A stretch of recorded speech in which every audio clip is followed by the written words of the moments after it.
sommes heureux de ce que le gouvernement soit investi parce que, vous savez, le peuple attend beaucoup de ce gouvernement. On a pris beaucoup de temps. Les grandes priorités sont celles qui sont définies, les 6 axes que le chef de l'État a déterminés. Et nous pensons que le temps est arrivé, qu'ils se mettent au travail car le peuple attend depuis plusieurs jours. Oui, on est très content. Pourquoi? D'abord parce que le projet du gouvernement reprend pratiquement toutes les questions qui gênent les défis qu'a la République est prise en compte d'abord et on y porte des solutions ou le moyen de solutions. Mais maintenant, on attend le voir à l'œuvre pour voir comment il va redistribuer l'opérationnalité au fait de tout ce qu'ils ont prévu selon les 6 axes qui marquent le défi et qui est l'engagement même du président de la République vis-à-vis de la population. Comme vous le savez, les défis sont énormes et multisectoriels, mais nous espérons fort bien que le focus doit être mis sur les infrastructures, principalement, et sur l'éducation et l'électrification du pays.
Honorables députés et chers collègues,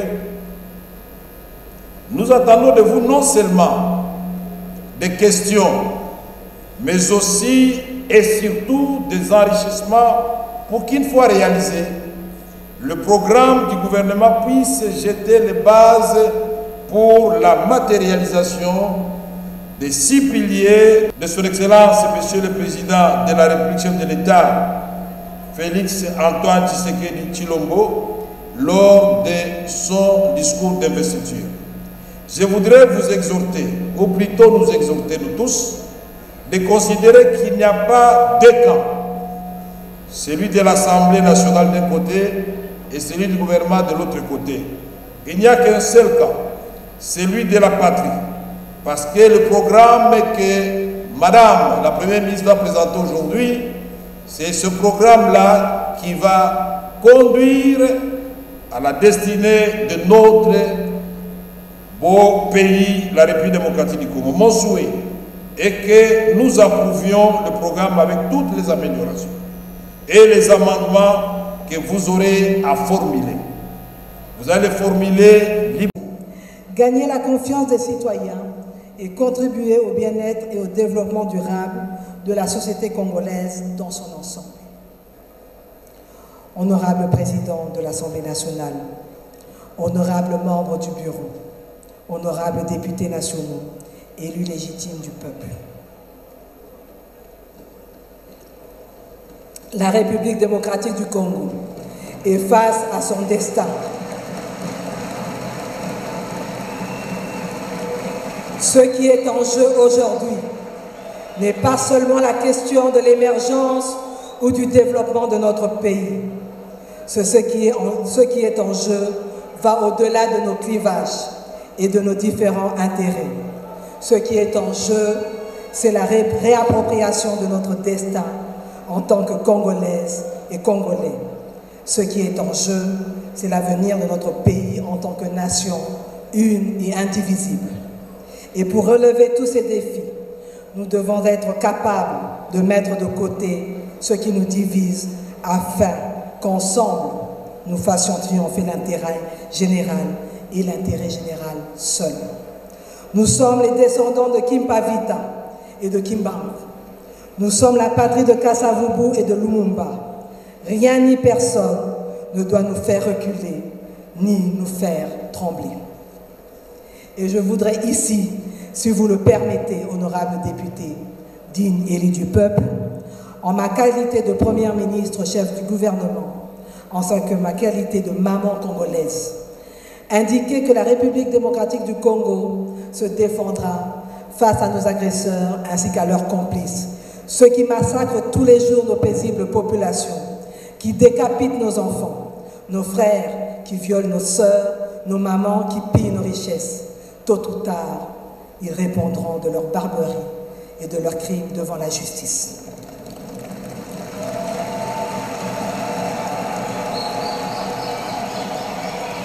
Notre vocation, c'est d'être une puissance au centre de l'Afrique et nous allons nous donner les moyens d'y parvenir. Voilà pourquoi, sur base de ces convictions, je sollicite humblement, honorables députés nationaux et élus légitimes de notre peuple, que vous approuviez le programme de votre gouvernement dont le résumé vient. Honorable président de l'Assemblée nationale, honorables membres du bureau, honorables députés nationaux, élus légitimes du peuple. Permettez-moi maintenant d'attirer l'attention de votre auguste Assemblée sur ce que votre gouvernement entend réaliser pour les 5 prochaines années en vue de matérialiser notre ambition de bâtir un État uni et mieux sécurisé, une économie plus diversifiée et compétitive et une société plus juste pour un développement durable. Le premier pilier de ce programme a pour objectif de créer plus d'emplois et de protéger le pouvoir d'achat des ménages. Il regroupe en lui-même les 2 premiers engagements électoraux du président de la République, à savoir plus d'emplois et plus de pouvoir d'achat. Honorable président de l'Assemblée nationale, honorables membres du bureau, honorables députés nationaux, dignes représentants du peuple. Comme vous le savez, notre pays fait face à une agression étrangère rwandaise qui a forcé des millions de nos concitoyens à fuir leur foyer, abandonnant tout ce qu'ils avaient pour chercher refuge dans des camps de fortune, dépourvus de toute assistance humanitaire adéquate.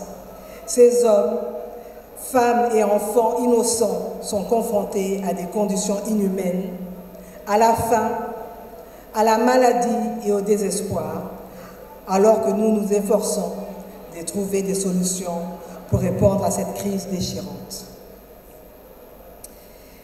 Il est donc de notre devoir, en tant que nation souveraine et solidaire, de protéger notre peuple et de répondre à cette tragédie avec compassion, détermination et fermeté. Nous ne pouvons rester les bras croisés face à la souffrance de nos concitoyens. Nous devons agir rapidement et efficacement pour fournir une assistance humanitaire d'urgence, garantir la sécurité des personnes déplacées et travailler sans relâche pour mettre fin à cette agression étrangère et rétablir la paix et la stabilité dans notre pays. En ces moments sombres, l'unité et la solidarité de notre nation seront notre force et notre espoir pour surmonter cette épreuve avec dignité et résilience. C'est pourquoi le deuxième pilier de ce programme d'action du gouvernement entend apporter des réponses aux questions liées à la protection du territoire national et de la sécurisation de la population et de ses biens. Il est structuré en 7 axes stratégiques d'intervention qui recoupent 4 thématiques liées à la paix et à la sécurité, avec au total 56 actions pour un coût cumulé sur les 5 ans estimé à 55 400 milliards de francs congolais et une moyenne annuelle de 11 000 milliards de francs congolais, ce qui représente 20% du coût total de ce programme. Le troisième pilier de ce programme d'action du gouvernement porte l'ambition d'aménager le territoire national en vue d'une connectivité maximale. Il comprend au total 8 axes stratégiques et 41 actions dont le coût cumulé sur les 5 ans est estimé à 63 300 milliards de francs congolais et une moyenne annuelle de 13,8 000 milliards de francs congolais, ce qui représente 25% du coût total de ce programme. Nous voici arrivés au quatrième pilier de notre programme d'action du gouvernement, consacré à l'accès aux services sociaux de base. L'accès aux services sociaux de base est un droit fondamental pour tous les citoyens et est un élément essentiel pour assurer le bien-être et la dignité de chacun. Pour mettre en œuvre ces mesures et pour atteindre les objectifs spécifiques de ce pilier, votre gouvernement adoptera une approche intégrée en vue de garantir un accès équitable et universel aux services sociaux de base, renforçant ainsi la cohésion sociale et la solidarité au sein de notre société. Le cinquième pilier de ce programme est dédié à l'impérieuse nécessité de renforcer l'efficacité des services publics. Dans cette optique, il est important de mettre en place des mesures et des pratiques qui visent à améliorer la qualité, la transparence, l'accessibilité et la réactivité de ces services. En mettant en œuvre ces mesures, l'administration de l'État congolais entend améliorer son efficacité. Honorables députés, chers collègues, nous avons suivi tous avec attention l'exposé de Madame la Première ministre. J'étais tenté de dire que, avant d'en arriver à la conclusion, j'allais dire que chaque fois, on nous présente le programme ici à l'Assemblée nationale, mais à la fin de l'année, on recommence, on n'évalue pas. Je voudrais saluer le fait que Madame la Première ministre elle-même, comme nous l'avions souhaité, qu'il y ait une période d'évaluation des actions qu'elle vient de nous présenter. Il faut qu'il y ait un timing de réalisation et un coût de réalisation. Ici, pour faire simple, comme Madame la Première ministre nous a promis, qu'elle nous enverra un document de pilotage de son action qui pourrait se faire à son niveau ou au niveau des commissions interministérielles. Nous voulons absolument que ce soit une véritable feuille de route. Par exemple, quand j'ai reçu personnellement les comités de gestion, les conseils d'administration de la Régie des eaux, j'ai dit, vous là, vous exagérez. Vous envoyez les factures aux gens, mais il n'y a pas d'eau. Ils ont répondu en disant, vous l'État aussi, vous exagérez. Vous avez consommé l'eau pendant des dizaines et des dizaines d'années, vous ne nous payez pas. Vous nous devez près de 300 millions de dollars américains. Conséquence, la ville de Kinshasa a 1145 forages. Vous savez ce qu'il était advenu de la ville de Jakarta?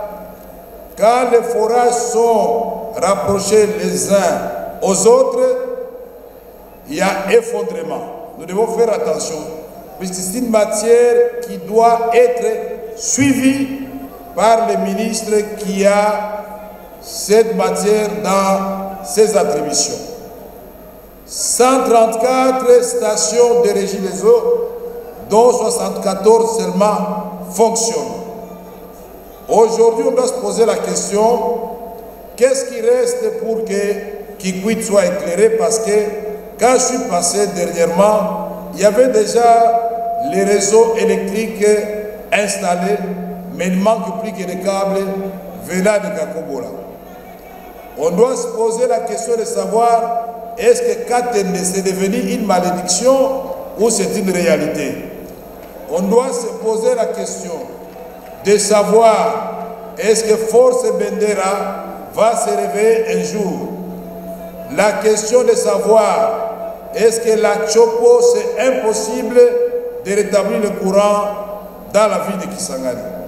On doit se poser la question, est-ce que Lubilanchi, on ne peut pas élargir pour que Mbujimaï puisse être éclairé? Pourquoi nous avons des coupures d'électricité à Kinshasa au moment où nous envisageons Inga 2 alors que nous avons déjà Zongo? Le problème se trouve où? Quand vous recevez la SNEL, on va vous expliquer les dernières coupures que nous avons sont dues aussi à l'anarchie dans la ville.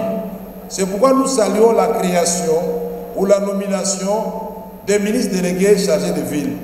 J'espère que les gens ne construiront plus sur les conduites de régie des eaux. Ils ne construiront plus sur les câbles de la SNEL et en même temps réclamer de l'électricité. L'État doit faire sa part, c'est-à-dire payer ce que l'État consomme. Quand vous donnez de l'eau gratuitement dans les universités, dans les écoles, dans les camps militaires, dans les hôpitaux, mais sachez que la régie des eaux, pour refaire son stock, a besoin de l'argent.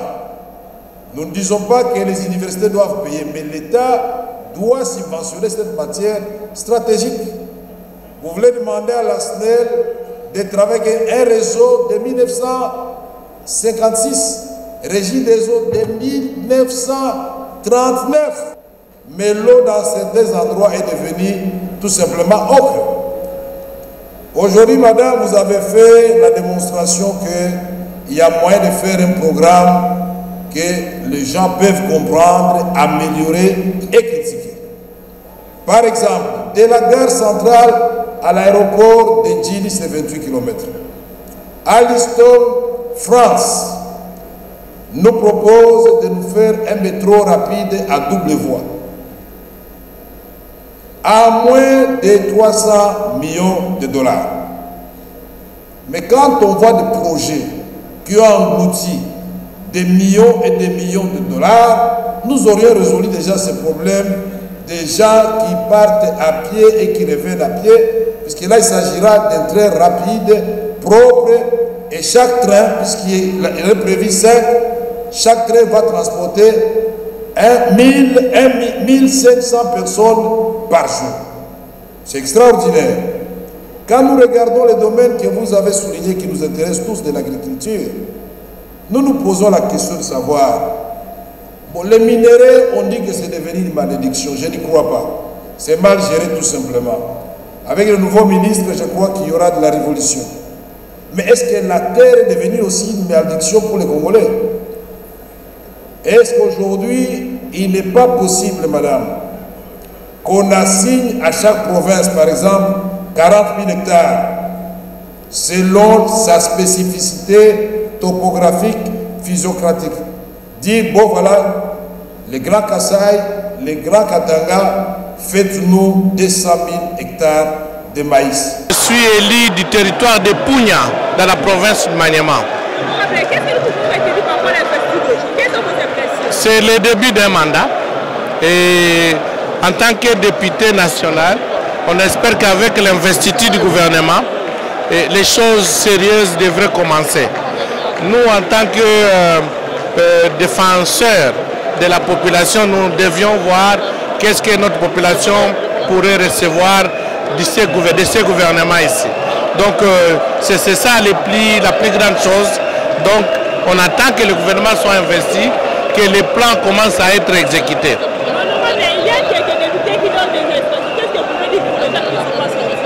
Les gens qui ne sont pas... Non, il n'y a pas de tiraillement. Vous savez, c'est 500 personnes. On ne va pas dire qu'unanimement tout le monde est d'accord. Mais ça pourra être une minorité qui ne peut pas faire face à la grande majorité qui est ici.